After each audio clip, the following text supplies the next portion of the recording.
గట్టిగా చేయాల్సింది ఇంకా ఉంది. 10 ఏళ్లలో మీరు చూసింది ట్రైలరే. మోడీ మనతో పెట్టుకుంటే శత్రు దేశంలోకి చొచ్చుకెళ్లి దాడి చేస్తాం. పాక్ పై కౌంటర్ అటాక్స్ తో శత్రు దేశాలకు మనం ఏంటో తెలిసింది. కాంగ్రెస్ పాలనలో దేశ ఆర్థిక వ్యవస్థ చిన్నాభిన్నమైంది. స్కామ్లతో ఆ పార్టీ దేశాన్ని లూటీ చేసిందని ఫైర్. రాజస్థాన్ లో చురులో ప్రధాని ఎన్నికల ర్యాలీ అంటూ ఒక వార్తను చూస్తాను. ఇక్కడ చేయాల్సింది ఇంకా చాలా ఉంది. ఇప్పుడు మీరు ఇదే ట్రైలరే చూసి ఇంకా చాలా చేయాలని చెప్పి ప్రధానమంత్రి నరేంద్ర మోడీ గారు చెప్తా ఉన్నారు. దీని మీద నిన్న మల్లికార్జున ఖర్గే గారు తర్వాత రాహుల్ గాంధీ గారు మాట్లాడు ఏమండి 2014 నుంచి ఇప్పటి వరకు బీజేపీ దేశవ్యాప్తంగా 411 మంది ఎమ్మెల్యేలను తమ పార్టీలో చేర్చుకుంది. అసలు యాంటీ డిఫెక్షన్ లాకి ఏ రకమైనటువంటి సంబంధం లేకుండా పచ్చి అవినీతి పరులను అజిత్ పవార్ లాంటి వాళ్లను తర్వాత ప్రఫుల్ పటేల్ లాంటి వాళ్ళు వీళ్ళందరినీ చేర్చుకొని వీళ్ళందరికీ అవకాశాలు కల్పించాడు. ఎంతో మంది ప్రతిపక్ష నాయకులను ఈడీతోని అరెస్టులు చేసేసి నానా యాగి చేసినారు. ఈనాడు ఢిల్లీ ముఖ్యమంత్రి ఒక అధికారంలో ఉంటూ ఒక ముఖ్యమంత్రిని జైల్లో పెట్టడము, తర్వాత జార్ఖండ్ ముఖ్యమంత్రిని పెట్టడం, ఇగో ఈ అరాచక శక్తులను ఈ అరాచకమైన పనులు చేయడంలో నీదే గ్రేట్. ఇంకా నువ్వు అధికారంలోకి వస్తే ఇంకా ఇట్లాంటి పనులే చేస్తావా అని నేను వాళ్ళు ప్రశ్న. అంతే, మనతో పెట్టుకుంటే శత్రు దేశంలోకి చొచ్చుకెళ్ళి దాడి చేస్తామని చెప్తా ఉన్నారు. నేను ఒక మాట చెప్పదలుచుకున్నా ప్రధానమంత్రి నరేంద్ర మోడీ గారి వ్యాఖ్యల పైన. నువ్వు పుట్టక ముందుకే ఆ దేశం మీద దాడి చేసి వచ్చింది కాంగ్రెస్ పార్టీ. ఎగ్జాక్ట్లీ నువ్వు పుట్టక ముందుకే ఆ దేశాన్ని చేతులు కట్టేసి ఆడ కూర్చుండబెట్టి వచ్చింది ఇందిరాగాంధీ. ఇప్పుడు మీరు వచ్చిన తర్వాత మీరు చూడండి, వాజ్పేయి గారు ఉన్నప్పుడు భారతీయ జనతా పార్టీ అధికారంలో ఉన్నప్పుడే ఉగ్రదాడులు. ఇప్పుడు కొత్త నినాదాన్ని తీసుకొచ్చిరు. ఆ నినాదం ఏంటంటే కాంగ్రెస్ పార్టీ మరి ఎవరు తీసుకొచ్చిరో రాముణ్ణి మొక్కుడే బీజేపీని తొక్కుడే. కరెక్ట్, రాముణ్ణి మొక్కుడే. రాముడు బీజేపీని తొక్కుడే, సొంత ఆస్తి కాదు. ఇప్పుడు వాల్మీకియే రామాయణంలో ఒక గొప్ప విషయం చెప్పినాడు. రామో విగ్రహవాన్ పూజ్యతే అన్నాడు. రాముడి యొక్క విగ్రహము రాముడి యొక్క ఆకారమే పూజనీయమైంది, అది అందరూ పూజిస్తారు.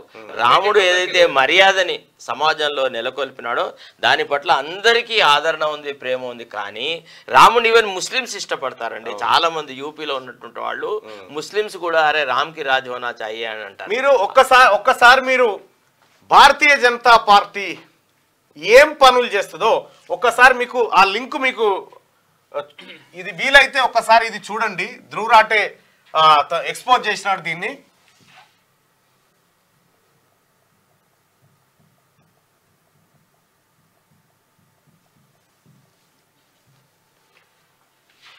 ఈ వీడియోను చూడండి.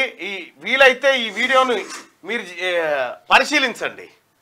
Bharatiya Janata party IT cell ఎటువంటి ప్రాపగాండా చేస్తుంది, అది అసలు వీళ్ళకు సంబంధం ముస్లిం పేజీలను వీళ్ళే నడిపిస్తారట. ఇది ఎవరో చెప్తుంది కాదు, అదే ఐటీ సెల్లో పనిచేసి బయటికి వచ్చినటువంటి ఒక అబ్బాయి ఇదేందిరా నాయన ఇదెక్కడి కథ అంటే లేని సమస్యను సృష్టించి ప్రజల మధ్య మతాలుగా విడగొట్టి మొత్తం ఇదే కథ. అయితే దీన్ని వీళ్ళ టార్గెట్ ఏందట అంటే భారతదేశాన్ని 1818 నాటి భారతదేశానికి తీసుకుపోవన్నట. సనాతన ఇది ఓల్డ్ ఇతనే వికాస్ పాండే అని చెప్పి ఇతనే ఏంది ఏ వాసు కూర్చోండి. అయితే ఇక్కడ వికాస్ పాండే అనేటువంటి ఈ వ్యక్తి బీజేపీ ఐటీ సెల్లో పనిచేసినటువంటి వ్యక్తి. మీరు ఎప్పుడైనా యూట్యూబ్ లో అవకాశం ఉంటే చూడండి, BJP IT cell insider interview with Dhruv Rathee. ఈ ఇంటర్వ్యూ చూడండి, మీకు కంప్లీట్ గా పిక్చర్ అర్థమైపోతుంది. భారతీయ జనతా పార్టీ ఇప్పటి వరకు చేస్తుంది ఏంది, ఏం చేసింది, దాని వ్యవహారం ఎట్లుంటది అనేది చూస్తే ఇంకా దీంట్లో ఇగో భారతీయ సూపర్ 150 అని ఉంటుందట.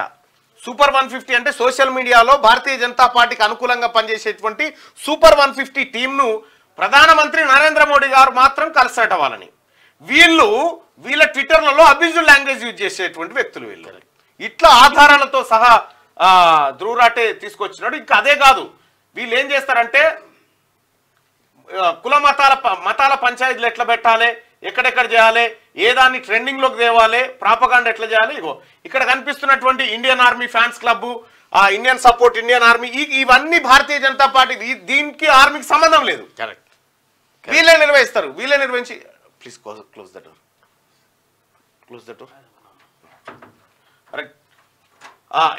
ఇవన్నిటిని భారతీయ జనతా పార్టీ నిర్వహిస్తుంది. నిర్వహించి ఏం చేస్తారంటే ఆర్మీ మొత్తం వీళ్ళ సొంతమైనట్టుగా, రాముడు మొత్తం వీళ్ళ సొంతమైనట్టుగా. అసలు భారతీయ జనతా పార్టీకి ఆర్మీకి సంబంధం లేదు, భారతీయ జనతా పార్టీకి రామునికి సంబంధం లేదు. ఇది రాముడు అందరివాడు, భారత సైన్యం ఈ భారతదేశ ఆస్తి. ఇటీవల కాలంలో ఆర్మీలో రాజకీయాలు చొప్పిస్తున్నారు. పుల్వామా దాడి తర్వాత సత్పాల్ మలిక్ ఏదైతే విషయం చెప్పినాడో, అంత పెద్ద ఆర్మీ జవాన్లని రోడ్డు మార్గం ద్వారా తీసుకురావడం వల్ల ఎక్స్ట్రీమిస్టులు వాళ్ళ మీద అటాక్ చేసేసి జమ్మూ కాశ్మీర్ గవర్నర్ చెప్తున్నటువంటి మాట ఎంత భయంకరమైందంటే, అసలు వాళ్ళని ఎయిర్ లిఫ్ట్ చేయాల్సినటువంటి జవాన్లని రోడ్డు మార్గం ద్వారా తీసుకొచ్చి కనీసం పెట్రోలింగ్, అంబుష్ లాంటి వ్యవహారాలు ఏం చేయకుండా వాళ్ళ చావు కారణమైంది భారత ప్రభుత్వమే అని ఆయన గవర్నర్, జమ్మూ కాశ్మీర్ గవర్నర్ చెప్తే, ఇదే అంశాన్ని నరేంద్ర మోడీ గారికి ఆయన విన్నవించుకుంటే, నువ్వు ఆ మాట మాట్లాడొద్దన్నాడు. నువ్వు ఆ మాట మాట్లాడకు, మన పార్టీ మేము దాన్ని ఉపయోగించుకుంటాము భవిష్యత్తులో అని చెప్పి అజిత్ దోమల్ వీళ్ళంతా చెప్పేసేసి పుల్వామా దాడి బేసిస్ మీదనే 2018లో గెలిచారు. తర్వాత దాన్ని రకరకాలుగా వాడుకుంటున్నారు. అంటే ఈవెన్ రాముడి మీద ఎట్లయితే గుత్తాధిపత్యం పెట్టినారో, ఇండియన్ ఆర్మీ అంటే కూడా భారతీయ జనతా పార్టీకి ఒక వింగ్ అనేలాగా మారుస్తున్నారు. అట్లా మార్చారు. ఇంకో విషయం ఏంటంటే, భారత ఎన్నికల నియమావళిలో భారత సైన్యం పేరు ఉచ్చరించి ఓట్లు అడగడానికి వీల్లేదు. Correct, exact. నువ్వు ఎట్లా వాడతావు? భారతీయ జనతా పార్టీ కోటేస్తే పుల్వామా అమరులకు వేసినట్టు అని చెప్తాడు ప్రధానమంత్రి. ఇంకోటి ఏంటంటే, మనము గత కాంగ్రెస్ ప్రభుత్వాల హయాంలో ఆర్మీ జనరల్స్ కానీ నావీ హెడ్స్ కానీ అపాయింట్ అయిన తర్వాత విశేషమైన సేవ చేసేసి ప్రాణాలు అర్పించినటువంటి వాళ్ళు ఆ గత ప్రభుత్వాల టర్మ్లో ఏర్పడ్డారు. ఇప్పుడు వచ్చిన వాళ్ళు అంతంతే ఉన్నారు. వీళ్ళ వల్ల జరిగిన యుద్ధాలు లేవు, వీళ్ళు సాధించలేదు. ఆనాడు పాకిస్తాన్లో ఏదైతే కల్లోలం ఉండిందో దాన్ని విడగొట్టకపోతే, బంగ్లాదేశ్ లాగా విడగొట్టకపోతే మన దేశం సర్వనాశనం అవుతుందని ప్రతిపక్షాలన్నీ చెప్తే, అటల్ బిహారీ వాజ్పేయి యొక్క సలహా మేరకే ఆనాడు పాకిస్తాన్ విడగొట్టి పాకిస్తాన్ బంగ్లాదేశ్ గా అసలు ఇందిరాగాంధీ, వాజ్పేయి గారు అన్నారు దుర్గామాత అని ఇందిరాగాంధీని పొగిడినారు. సో దేశాన్ని సమగ్రంగా ఐక్యంగా ఉంచడంలో విషయంలో కానీ, దేశంలో కూడా ఒక సుసంపన్నమైనటువంటి పరిపాలన సాధించడం కానీ బీజేపీ కాంగ్రెస్కు ఏ రకమైన లెసన్స్ ఇవ్వజాలదు. దానికి అంత సామర్థ్యం లేదు. బీజేపీ 10 ఏళ్లలో చేసిన అభివృద్ధి ట్రైలర్ మాత్రమేనని చేయాల్సింది. ఒకవేళ భారతీయ జనతా పార్టీ కనుక ఈసారి మళ్ళీ గెలిస్తే, ఇది ఎవరో గారు మళ్ళీ గెలిస్తే ఈ దేశంలో ఇక ఎన్నికలు ఉండవు.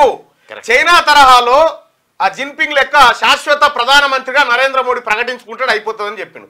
ఇది చెప్పింది ఎవరో కాదు, భారతీయ జనతా పార్టీలో ఉండి ఆ పార్టీ కేంద్ర ఆర్థిక మంత్రిగా పనిచేస్తున్న నిర్మలా సీతారామన్ మాజీ భర్తను, తాజా భర్తను పరకాల ప్రభాకర్ గారు చెప్పినటువంటి మాట.